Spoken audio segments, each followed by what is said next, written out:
Hey everybody, welcome back to Vanta EDC. Today I'm going to be doing a long-term review, a 6-month review of this knife, the Quiet Carry Drift. This is the second generation or variation of the Drift, and so yeah, I'll go over some of the basic specs and the info about the model, and then go into more of my experience with it, my opinions on it. So. For those of you that don't know, this is, I think this knife came out back in 2019, and the first version actually had like a opening hole rather than studs. But other than that, I think it was mostly the same. But yeah, so this version, the second version, the blade is, the spec sheet says it's 2.98 inches. It's a very thin blade. It's only 90 thousandths of an inch. So it's very thin. The length of the handle when closed is just under 4 inches. It's 3.94 inches. The open length is around 6.94 inches. This version I got, it has the stone wash. I believe there's also maybe like a satin or bead blast. I think a satin version out there. And I have the black G10 scales. There's also titanium frame lock version. This is the G10 liner lock version. And so, yeah, and the blade steel is Vanex Super Clean, which is I believe a Boulder steel. And and so that's for those of you who don't know, that's essentially a corrosion proof steel, for all intents and purposes. And so not only is the blade steel corrosion proof, but all the metal hardware is in some way, shape, or form virtually corrosion proof. So the liners are supposed to be either LC200N or Z-Finite, and the hardware is titanium. So the thumb studs, the pivot, the body screws, all that's supposed to be titanium. The clip is also supposed to be the clip is supposed to be where does it say that? It's stainless steel. But yeah, so that's one of the big reasons why this knife is a popular knife, and what it's marketed as is like this corrosion proof knife. So yeah, and the weight overall with the G10 version is just at 3 ounces, and it runs on washers. So yeah, that's the basics. You can see it's a flat grind drop point blade, pretty basic looking blade shape for the most part. So the reason I got this knife was because it's Vanex, which is, a super steel. It's corrosion proof. And for me, I am a very sweaty individual, and I also live in a very humid climate. So having a knife where I have no need to worry about corrosion when I'm, outside or just in general sweating for whatever reason, that's a big draw for me. So yeah, Vanex and MagnaCut essentially have this huge particular appeal to me because of their corrosion resistance. And Vanex not only is corrosion proof, because there are other steels other than Vanex and MagnaCut that have very high corrosion resistance, but Vanex is supposed to be a very well-rounded performance steel. So when it comes to edge retention and toughness, it's also supposed to be pretty good. And on top of that, this knife is on washers, which for some people it might be a turnoff maybe, but thinking about a knife where, especially if the few times where I do go to the beach or just by water, or you're going to be in dirty conditions, being less concerned about things getting into the pivot, into the action, and gumming it up, or making it gritty.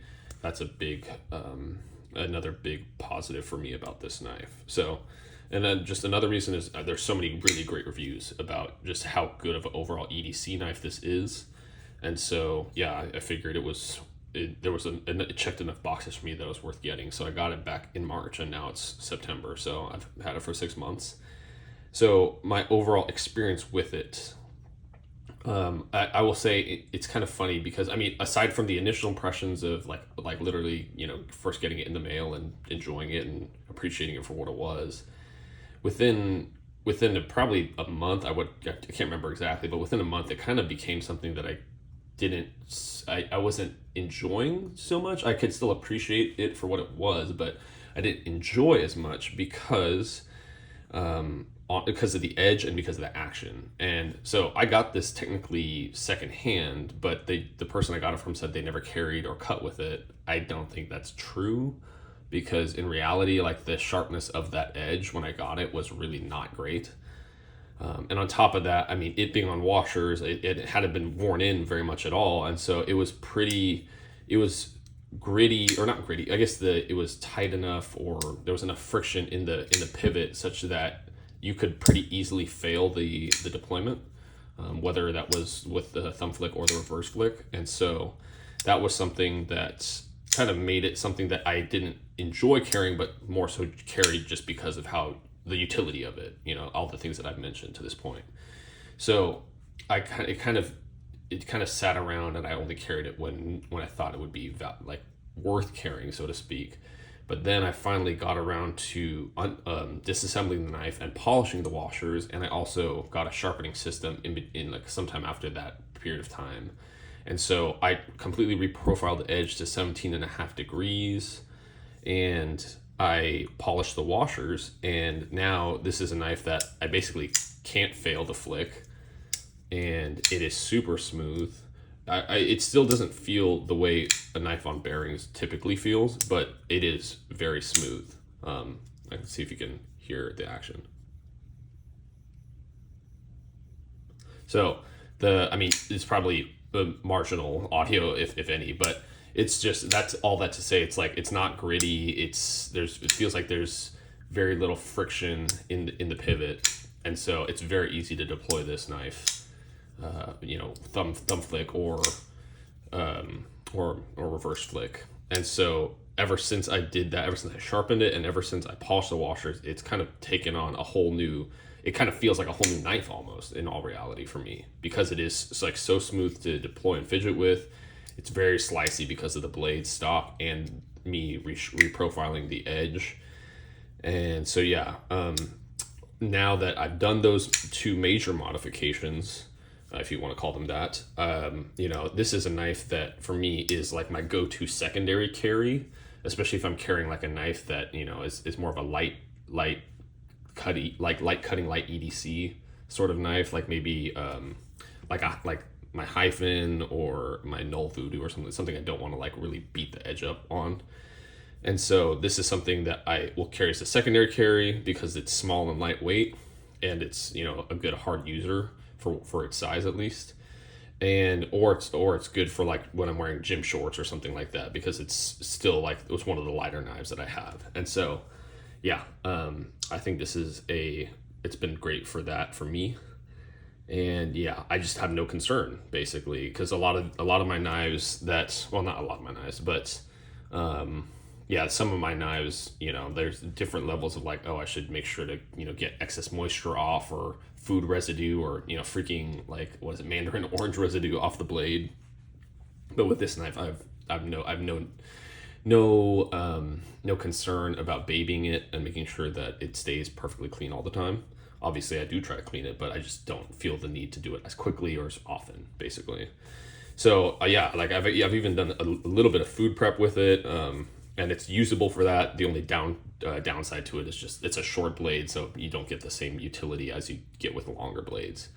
But I've even used it for things like helping break down. Like, I had a gigantic branched limb fall off a tree in my backyard, and I had to break that down. So I would start tearing off branches and just use this to finish hacking off the last bits of connective tree bark, whatever, between the branch and the small branches and the larger limb. So and no real chipping, no major rolling or edge deformation as far as I could tell. I did strop it after that, but it wasn't because it was severely damaged or anything like that. So that's been my experience. It's been really good ever since I polished the washers, reprofiled it to a 17.5 degree edge, and I don't anticipate it being any less ever since then. So I have these two knives here, the Unumzan, which I recently received, and then also this Para 3, which I haven't done a video on, but I've had this for a little bit. I just haven't really used it much. I haven't actually carried it. It's just been sitting at my workbench, really. But the reason I have these here to compare it to is because I got all these knives for somewhat similar reasons. So the common theme between these knives is they're all in fairly corrosion proof super steels and they're on washers. So this is a MagnaCut Zahn, this is Vanex Super Clean, and this is S45 for the Para 3. So for corrosion resistance, I believe Vanex has like the slightest edge over, no pun intended, over MagnaCut, and then MagnaCut has a slight advantage over S45. But all of these, compared to most of the steel, the commonplace EDC steels out there, are some of the most corrosion proof you can get. So that's a big priority for me, just because of who I am and where I live, basically. And so you can see that the drift is the smallest of these, but it's only smaller than the Para 3 by maybe like half an inch or so. But it's obviously much smaller than the Unim's Zahn here. Now, so basically, right now, these two, like, this is my small hard user and this is my large hard user, and you know, I'm trying to get as much usage out of both, just to see both from a steel perspective and from a size perspective, and you know, obviously there's a lot of other differences. This is a titanium frame lock. You know, it's a Tanto, it's a thicker blade, it's like it's a hollow grind, all these things. This is, you know, G10 with liners, it's a liner lock, it's very thin blade stock, yada, yada, yada. So there's enough differences to where, you know, I want to see where each one shines in comparison to the other, and just shines in general when it comes to my use cases. So yeah, these are knives that, I guess, you know, are worth comparing for me, at least. So that said, I'll go into a lot of the small details and the things that I appreciate about this knife, apart from things I've already mentioned when it comes to blade steel and, you know, corrosion proof nature overall. So the first thing I would say that stands out, especially when it comes to performance, is just how thin this blade stock is. Because I don't think I have another knife that is under, what do you call it? 10,000ths of an inch, right? Am I saying that right? 10,000ths? Yeah, I think I'm saying that right. And so, yeah, like this is 0.09 inches thick blade stock. I think probably the next thickest blade that I have is like a Rockwall, which I think is just above or just around a tenth of an inch, or not a tenth of an inch, my bad. And so, yeah, this thing is super slicey, and it is a flat grind, so it's not like extra slicey being a flat versus a hollow, but it's still like super slicey. And I think the stone wash on this blade makes it so it's very low friction for the most part. So yeah, this thing glides through like cardboard and stuff, and food, like you know, like cutting zucchini or cucumbers or tomatoes or stuff like that. It just glides through that stuff very quickly. So that's a big plus for me. The next thing I'll say is, I think just a quick one, the D10 / lock bar strength is perfect, because it allows you to build up adequate tension every time you want to deploy it. And so yeah, I haven't, ever since I've polished the washers, no fails to fully deploy the blade. Another pretty big one from a user standpoint is just the wire clip. It's very unobtrusive. It's not, it creates no hot spots. Like I can barely feel it there. Like I can kind of feel the very top right on my ankle, not ankle, my knuckle, like that base knuckle there. But even then, it's not. The nice thing is it's like a rounded wire clip, so it's not like flat, or there's no edges at any point on this thing. It's just the corners right here that you could feel. So yeah, I think it's a great wire clip. I don't have any other knives with a wire clip as far as I remember, so this is a nice thing to experience, and yeah, I can see why people like it. Another big thing from a user standpoint is just the ergos on this are great. You get very locked. So I have medium-sized hands, so they fit relatively fine in between, just on the handle. If you probably have XL hands, it's probably not super comfortable to be on the handle exclusively, but then that's where that forward choil comes into play.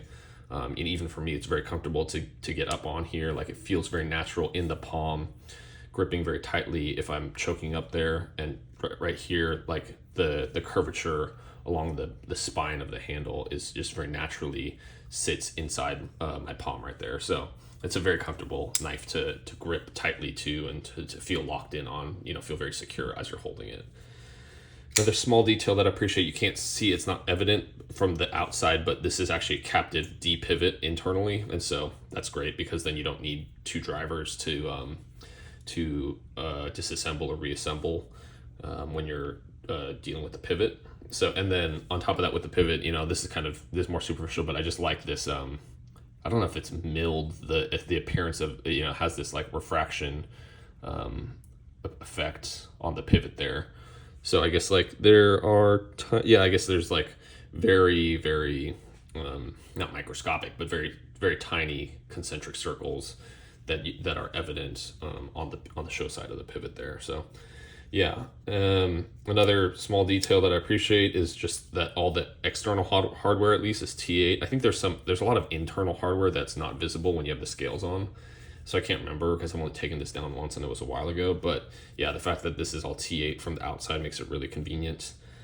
And then the last thing is I really, this is kind of a minor one that's not uncommon on a lot of knives, but just having this ramping, this chamfering, whatever you want to call it, down into the thumb ramp. It's nice and smooth. There's no like frayed edges of the G10 or anything like that. And so it's very easy to just kind of slide into the thumb stud without paying too much attention. So yeah, those are a lot of the small details that I really appreciate about this knife when it comes to usage and just overall design. Now, I've mentioned the things that I've changed is the washers and the reprofiled edge, and then the last thing actually was there's originally no detent ball ramp, but let's see if you can, so you can see right kind of below like within the knife on the tang, right below the very tip of my index finger here, you see that little divot. I created a detent ball ramp with a Dremel. I've done that I believe I did it with my Hyphen. I did it with, I have a Kaiser Mini Therium. There's a few knives that I've created detent ball ramps for because I just feel like it just makes it much more fluid to, especially to close a knife. But even you can tell sometimes when you're deploying it as well, when you have a detent ball ramp. So, I think right now it still catches. It doesn't like immediately get onto the ramp unless you put enough force as you're as you disengage the lock and close the blade. But it's like a very, like, okay, so so here it's locked up. So I move the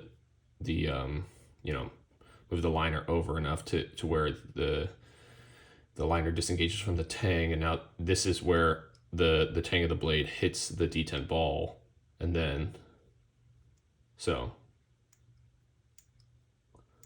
it's fairly smooth, but I could deepen that detent ball ramp even more if I wanted to make it basically like an immediate ramp up. So I might do that eventually, but yeah, it's I think in general I found that it's nice to just have that on knives because it just makes it that much smoother to close them. So this is a great knife, but there are things that I have complaints about and that I would change if I had my way. The first one, I don't know if this is specific to like a certain production batches, or if this is inherent to the model and design and just how the way that they have their manufacturing set up for this thing, but the edges on the liners are virtually 90 degrees exactly. Like it's like they've barely been knocked down, if they've been knocked down at all. It doesn't feel honestly as bad as it used to, but like just because I think I've used it enough, but like you can hear my like skin catching on the edges of the liners, which is, I don't think I have a single other knife that's where it's nearly this much of an issue. So it's not the end of the world, but it is like noticeable, like just, especially if you like accidentally like slide your finger down like the spine or something like that for some reason, or you're just fidgeting with it. It's not comfortable. So that would be like, I mean, and that's something you can fix yourself, but it's just something I've noticed, and I'm curious if that is something where they've just not bothered to do more with that when it comes to the manufacturing side of things, or if it was just like a exception to the rule for some batch that they produced. Okay, another thing, I like that there is jimping here, but the jimping here, at least again on mine, it's too smooth. It's either too shallow and or too chamfered. So it's funny because like the liners are not chamfered at all, and then the jimping is too chamfered or like too softened basically. So I can't get, I mean, like it's better than nothing, but it's definitely very shallow and you don't get great purchase with your, like there's not great friction and traction grip there. And kind of in a similar vein, at least with the, I don't know what the titanium's like. This G10 is textured, you can tell, and it feels okay, but it's not like you hear this the G10 on the Spyderco Para 3.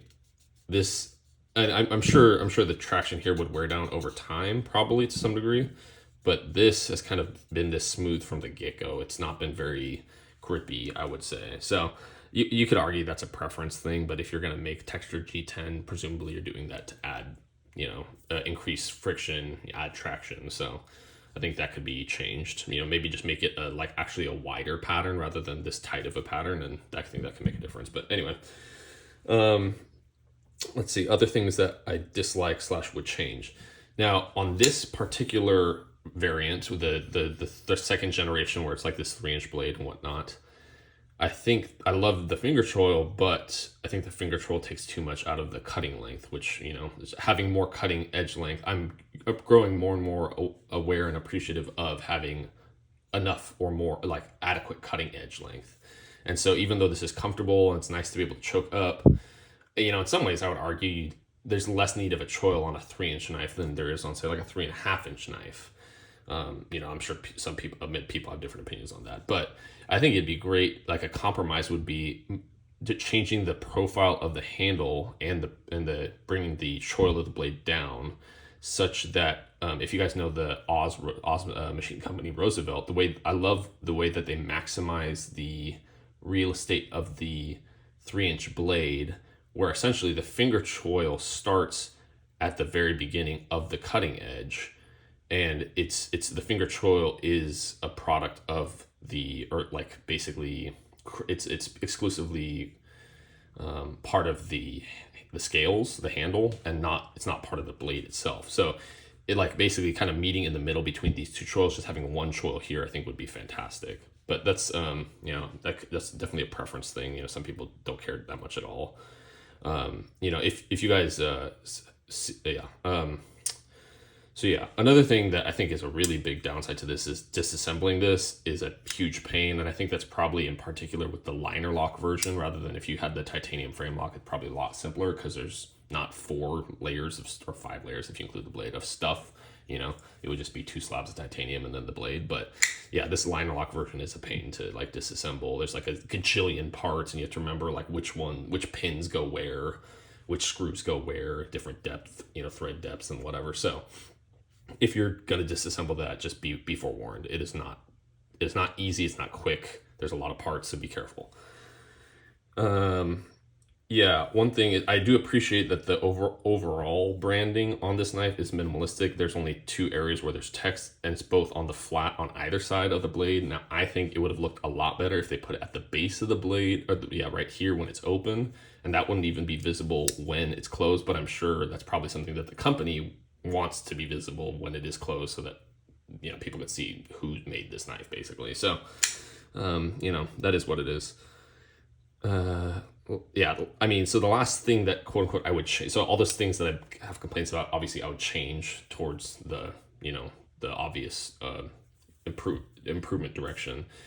But on top of that, I think if Quiet Carry made a 3.5-inch blade version of this knife with Vanex specifically, and if the blade was 3.5 inches, I'd be totally fine with the finger choil the way it is now. But anyway, if they made that in Vanex 3.5-inch blade length, that would probably be a great medium large hard use knife that I would really be excited to try out. They make a 3.4-inch blade version, but it's an LC200N, so that's kind of because it's not as high of it's not as much of a well-rounded performance super steel. That's more emphasizes the corrosion resistance and not as great in the other categories. It's just not something I'm excited about or willing to pay money for. So yeah, at the end of the day, this is a definite keeper for me personally. It's until this blade just straight up breaks, there's nothing, or some fundamental part of the knife breaks that I can't replace easily. Until that happens, this is gonna be my go-to secondary carry knife. This is gonna be my go-to small hard user, emphasis on the quotes there. But yeah, this is just something that, I love how confident I can be in the corrosion resistance and in the general like blade performance. So yeah, I would highly recommend this knife for people who are sweaty like me, or live in a very humid climate like me, or in a kind of not so similar, maybe live by salt water, or just live by a lake or pond or whatever. If you're around water in any capacity with any frequency, like this is a knife where having the washers, having the blade steel, and the overall metal construction being corrosion proof metals, it's just a huge plus. So yeah, overall I would give this knife like, I don't have a rating system, but like I highly recommend this knife, especially if you fit any of those categories that I just mentioned. So yeah, if you have any experience with the drift in Vanex, feel free to throw that in the comments. If you have questions that I didn't answer with this review, hopefully it's pretty thorough and informative. That's my goal with my content, is to primarily be informative above all else. I don't care as much about entertainment value, but yeah, if you have any questions, feel free to throw them in the comments. I'll try to answer them as I see them. And yeah, take care until next time. Bye.